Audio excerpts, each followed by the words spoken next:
Hi, my name is Matthew Higgs. I'm the Director and Chief Curator of White Columns, the oldest alternative art space in New York, and juror, the curator of this year's Mohawk Hudson exhibition at the SUNY Albany University Art Gallery. And I'm also an artist and a writer. I think an exhibition like the Mohawk Hudson is a kind of vital resource for this region, and also I think, as it occurs periodically, it allows you to in a way take the temperature of the kind of art being made in this part of the world at any given time. I think what was unique about this experience was that there really was a region that I was not familiar with. So it was the opportunity to encounter artists and communities and ways of working that were perhaps unfamiliar to me. So we were looking at over, I think, 1,200 individual artworks. We ended up with about 35 artists. It could certainly have been a lot more because of the quality and strength of the work that was submitted. And I think it was clear from the kind of work that was submitted that it's artists of all kinds. And I think for me that was one of the really fascinating and great things about this process, was that on the one hand I wasn't familiar with these people, but on the other hand their work spoke of this kind of diversity and broadness that I was really hoping to find, and I found it many times over. We could make a very compelling exhibition that represented multiple, perhaps even conflicting and divergent voices. And for me that was the critical thing, that this wasn't trying to find a homogeneous set of concerns that might typify this region. Rather, what I was interested in was reflecting the diversity.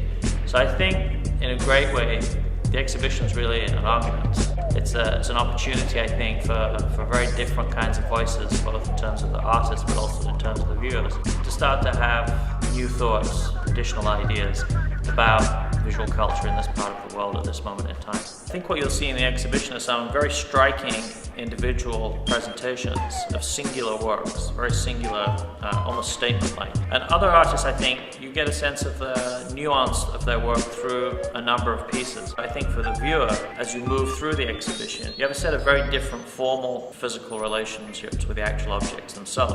So you have a very kind of visceral, tangible, tactile relationship with different kinds of objects and different kinds of making. This ranges from people working with ceramics, which is interesting because ceramics have become very popular again in the larger art world. There was certainly a number of artists working with what I would call craft, a number of artists working with material, working with stitching, and various forms of kind of fabric related art making. But then other artists were working with digitally animated video, photography, drawing, quite formal painting. Other artists are working with sculptural installation. So I think it's the diversity of work I was interested in is also amplified and reflected in the diversity of the materials.